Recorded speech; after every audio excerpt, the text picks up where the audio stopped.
गाना एक जुनून है ना? पर क्या हो जब इस जुनून के साथ दर्द भी मिले? गाते हुए गले में एक अजीब सी चुभन। शायद हर सिंगर ने कभी ना कभी ये महसूस किया होगा। लेकिन क्या ये नॉर्मल है? बिल्कुल नहीं। वो दर्द जिसे हम अक्सर नज़रअंदाज कर देते हैं, असल में एक बहुत ज़रूरी वार्निंग हो सकती है। तो चलिए, आज इसके पीछे की वजह को आराम से समझते हैं और सबसे ज़रूरी, इससे सेफली रिकवर कैसे किया जाए। तो सबसे पहली और सबसे जरूरी बात जो हर सिंगर को समझनी है, एकदम गांठ बांध लीजिए।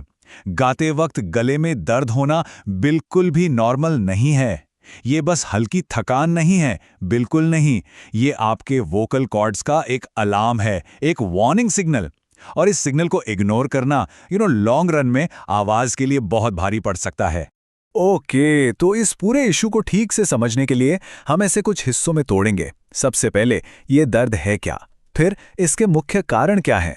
कब सिचुएशन सीरियस हो जाती है? रिकवर करने के सही स्टेप्स क्या हैं? और आखिर में कौन सी चीजें बिल्कुल नहीं करनी है? सिंपल। चलिए शुरू करते हैं। देखिए, सिंगिंग का एक गोल्डन रूल है, एक फंडामेंटल सच समझ लीजिए। गाने में कभी भी, आई रिपीट, कभी भी दर्द नहीं होना चाहिए। अगर पेन हो रहा है ना, तो ये एक सीधा साधा साइन है कि तकनीक में कहीं ना कहीं कुछ गड़बड़ है। अब फटीग और पेन के बीच का फर्क समझना बहुत बहुत जरूरी है। सोचिए, जब जिम जाते हैं, वर्कआउट के बाद मसल्स थोड़ी थकी हुई लगती हैं, राइट? वो है फटीग। रियाज के बाद थोड़ी वोकल मसल्स में थकान महसूस हो सकती है, वो नॉर्मल है। लेकिन एक तेज चुभने वाला दर्द, वो बिल्कुल अलग चीज है। वो एक रेड फ्लैग है, एक साइन की आवाज का इस्तेमाल गलत तरीके से हो रहा है। तो आखिर ये दर्द होता क्यों है? सवाल तो यही है। ज़्यादातर मामलों में इसकी वजह कुछ कॉमन टेक्निकल गलतियां होती हैं, और अच्छी बात यह है कि इन्हें पहचान कर ठीक किया जा सकता है। सबसे पहली और शायद सबसे आम वजह है आवाज को पुश करना, मतलब जरूरत से ज्यादा जोर लगाना। खासकर जब हाई नोट्स हिट करने होते हैं, उस वक्त गले से जो जोर लगाया जाता है ना, वो सीधा सीधा वोकल कॉर्ड्स पर जबरदस्त स्ट्रेन डालता है, और रिजल्ट पेन। दूसरी बड़ी गलती, ब्रीदिंग, सांस लेने का गलत तरीका। अगर सांस चेस्ट से, सीने से आ रही है, तो क्या होता है? गला अपने आप टाइट हो जाता है। जो सपोर्ट मिलना चाहिए वो मिलता ही नहीं। याद रखिए, सिंगिंग का पावर हाउस गला नहीं है, डायफ्राम है। सारा सपोर्ट वहां से आना चाहिए। सोच के देखिए, क्या कोई एथलीट बिना स्ट्रेचिंग किए सीधा 100 मीटर की दौड़ लगा देगा? कभी नहीं। तो फिर हम सिंगिंग के साथ ऐसा क्यों करते हैं? बिना वार्म अप किए सीधे हाई पिच वाले गाने गाना, ये बिल्कुल वैसा ही है। वोकल कॉर्ड्स अचानक से शॉक में चले जाते हैं और चोट लगने का रिस्क बढ़ जाता है।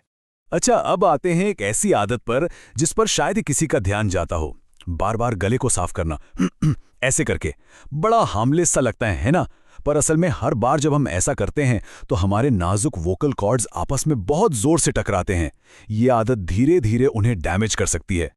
ओके, तो हमने कारण तो जान लिए, लेकिन अब आते हैं उस पॉइंट पर जहां चीजें थोड़ी सीरियस हो जाती हैं।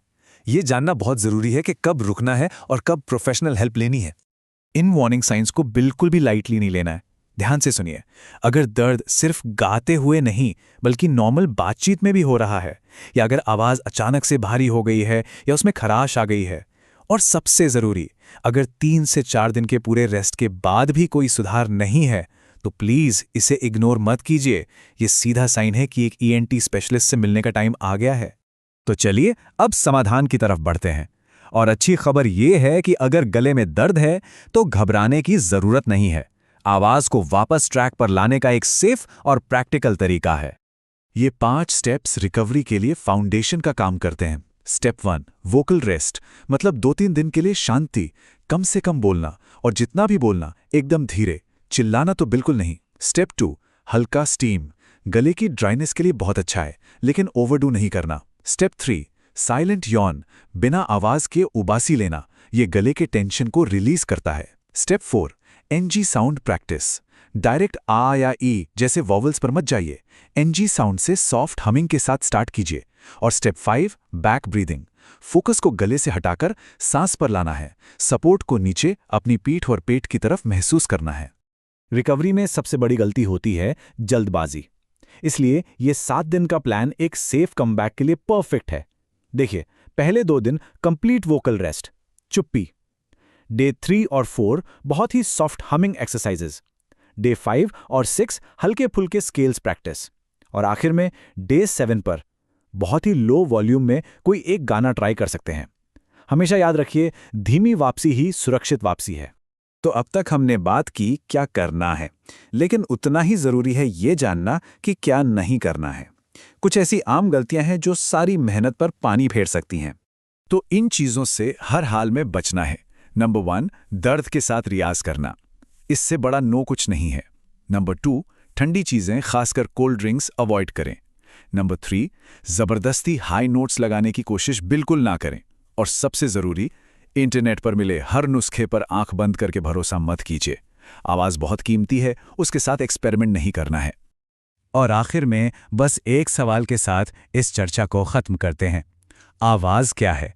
एक टूल जिसे उसके लिमिट्स तक पुश किया जाए, या एक नाजुक साज जिसे पूरी जिंदगी के लिए संभाल कर संजो कर रखना है? इस सवाल का जवाब ही ये तय करेगा कि सिंगिंग का सफर कितना लंबा और खूबसूरत होगा।